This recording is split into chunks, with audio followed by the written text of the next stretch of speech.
اعوذ باللہ من الشیطان الرجیم، بسم اللہ الرحمن الرحیم۔ الصلاۃ والسلام علیک یا سیدی یا رسول اللہ وعلی ازواجک و اصحابک و آلک یا سیدی یا حبیب اللہ۔ الحمدللہ، لاہور شہر سے یہ 61 نمبر پروگرام ہے المسیح عیسیٰ بن مریم علیہ السلام اور 9/11 کے عنوان پر۔ آج بروز اتوار 15 ربیع الاخر 1443 ہجری ہے اور 21 نومبر 2021 عیسوی ہے۔ یاد رہے کہ دجالی فتنے کو سب سے بڑا فتنہ قرار دیا گیا ہے، کیونکہ دجال قبلہ اول کا حاکم ہوگا اور جھوٹ بولے گا۔ اب اسی پیرائی میں سورہ الانبیاء کی آیات 95 اور 96 کو بھی آپ ایک دفعہ پھر سے دیکھ لیجئے گا۔ اس میں ذکر ہے من کل حدب ینسلون، کہ اس میں جو یاجوج اور ماجوج ہوں گے اور ان کے جو ہم نوا ہوں گے، وہ اس وقت دنیا کے ہر اعلیٰ عہدے پر براجمان ہوں گے، ہر بلندی پر چھا جائیں گے، ہر بلندی سے ڈھلکتے ہوئے نظر آئیں گے۔ تو اب فی الوقت آج کے پروگرام میں ہم یہ ذکر کرتے ہیں کہ برطانیہ اور جو دیگر یورپی اقوام تھیں، انہوں نے جب پوری دنیا کو کالونائزیشن کا شکار بنایا تو یہ نو آبادیاتی ظلم بندوق کے زور پہ تھا اور ظلم تھا۔ دنیا کا ہر ذی شعور مانتا ہے کہ وہ کالونائزیشن، وہ نو آبادیاتی نظام جس میں برطانیہ غالب تھا،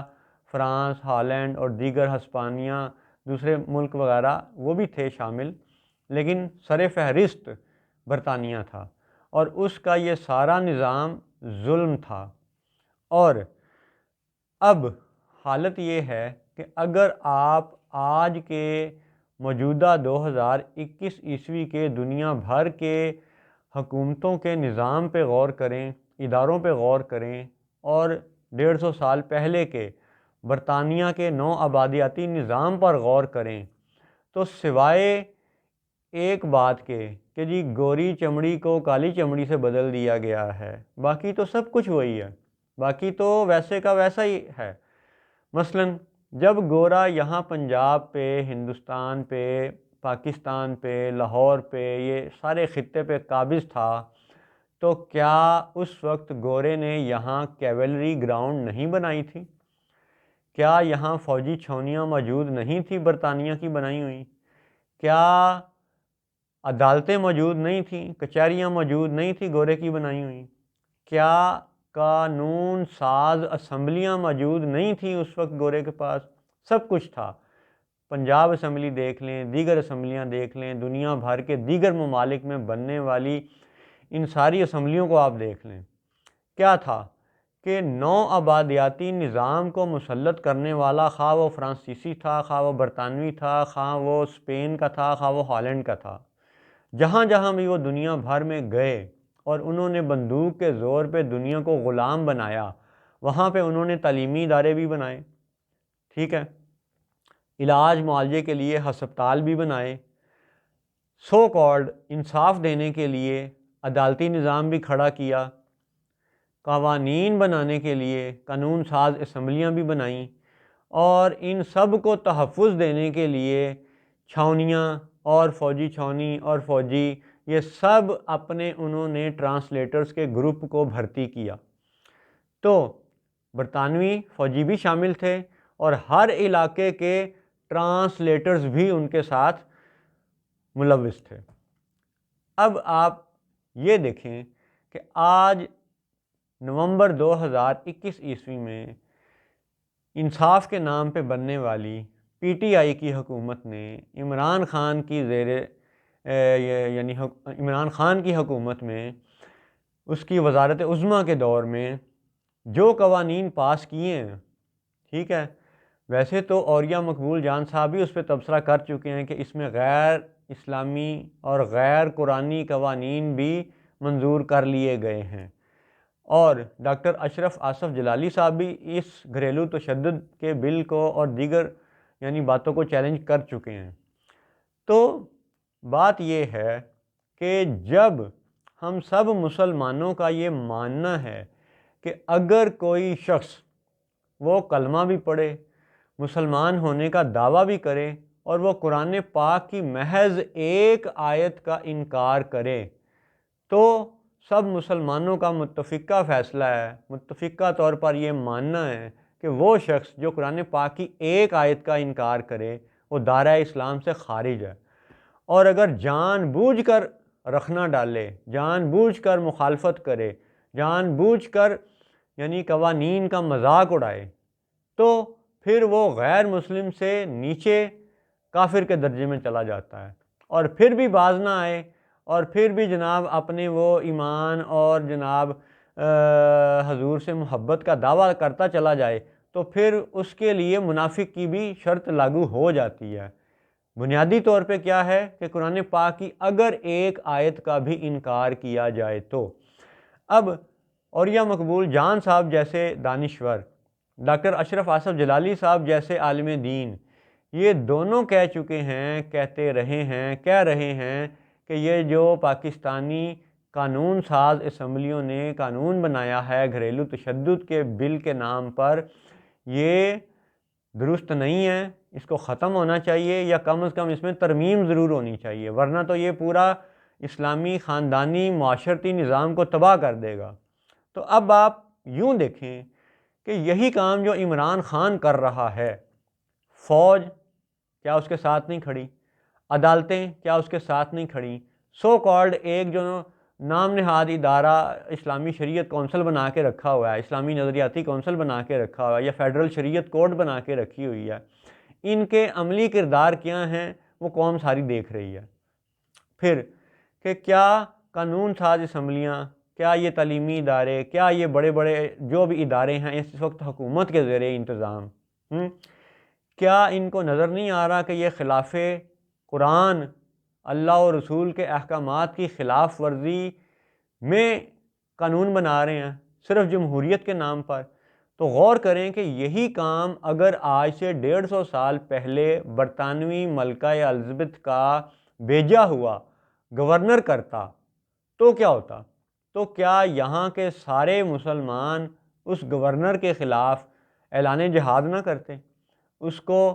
یعنی رد نہ کرتے ان کی ان باتوں کو؟ ایک زاویہ آپ یوں سوچیں کہ وہی برطانوی گورنر جس نے نو آبادیاتی نظام کا حصہ بن کے یہاں آنا تھا، اور وہ آئے بھی تھے، انہی کی فوجی چھاؤنیاں، انہی کی عدالتیں، انہی کی قانون ساز اسمبلیاں، انہی کے تعلیمی ادارے، انہی کے ہسپتال، سب کچھ ان کا ہوتے ہوئے بھی دنیا جانتی ہے کہ ان کے خلاف آزادی کی تحریکیں اٹھیں اور پھر ان کو پسپائی اختیار کر کے یہاں سے روانہ ہونا پڑا، لیکن منافقانہ کردار وہ یہ ادا کر کے گئے کہ خود تو چلے گئے اور انہی اداروں میں اپنے ٹرانسلیٹرز کو بٹھا گئے۔ اب سوائے چٹی چمڑی اور کالی چمڑی کے فرق کیا ہے؟ غور کریں کہ یہی پنجاب اسمبلی جو یہ لاہور شہر میں مال روڈ پہ موجود ہے وابڈا ہاؤس کے ساتھ، کیا یہ گورے کے زمانے میں نہیں تھی؟ کیا یہ 1947 سے پہلے نہیں تھی؟ تو جب یہ سب قانون ساز اسمبلیاں برطانیہ کو، یاجوج کو اس کی قانونی حیثیت دلوا نہ سکیں، دنیا بھر میں گورے کے خلاف آزادی کی تحریکیں اٹھیں، تو اب وہ کام جو گورا خود نہیں کر سکا اب اس کے ٹرانسلیٹرز کر رہے ہیں۔ تو کیا یہی عمران خان اینڈ کمپنی، ان کو اگر آپ یوں سمجھ لیں کہ جسٹ ایک چہرہ بدل کے دیکھ لیں کہ اگر یہاں پہ برطانوی گورنر بیٹھا ہوتا اور وہ خلاف قرآن قوانین کو منظور کرتا، تو کیا حیثیت ہوتی ان قوانین کی اور ان اسمبلیوں کی اور ان اسمبلیوں کو تحفظ دینے والے بندوق والے اداروں کی، اور کیا حیثیت ہوتی ان حکمرانوں کی؟ اللہ اکبر۔ سوال یہ ہے کہ اگر یہی سب کچھ کرنے پر گورے کے خلاف جہاد کا فتویٰ تھا تو آج عمران خان اینڈ کمپنی کے خلاف جہاد کا فتویٰ کیوں نہیں ہے؟ کیا عمران خان صاحب خود اس سوال پہ غور کر سکتے ہیں؟ کیا عمران خان کے ساتھ جو پچھلے 3 سال سے اسمبلیوں کی تنخواہیں وصول کر رہے ہیں، خواہ وہ فضل الرحمان ہے، خواہ وہ شہباز شریف ہے، خواہ وہ بلاول بھٹو ہے، وہ جو بھی ہیں، 2018 سے وہ اس اسمبلی کو غیر قانونی بھی کہہ رہے ہیں،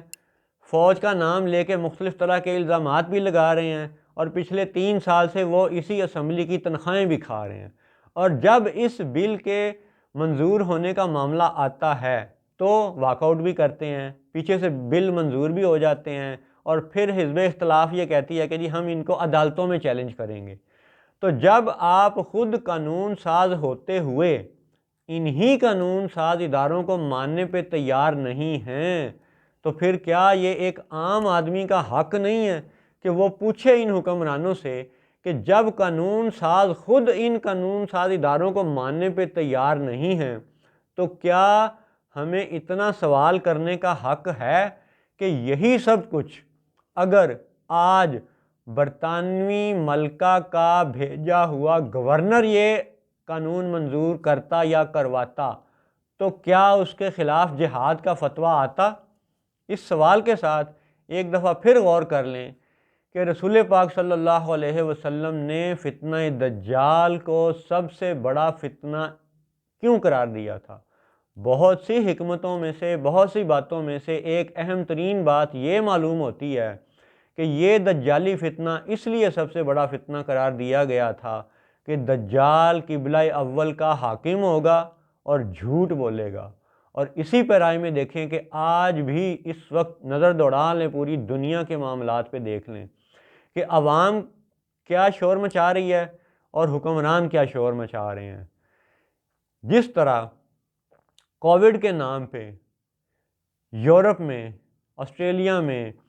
وینس کیا جناب، لندن کیا، وہ دوسرے آپ شہر گنے، فرانس کے، جرمنی کے، اسکاٹ لینڈ کے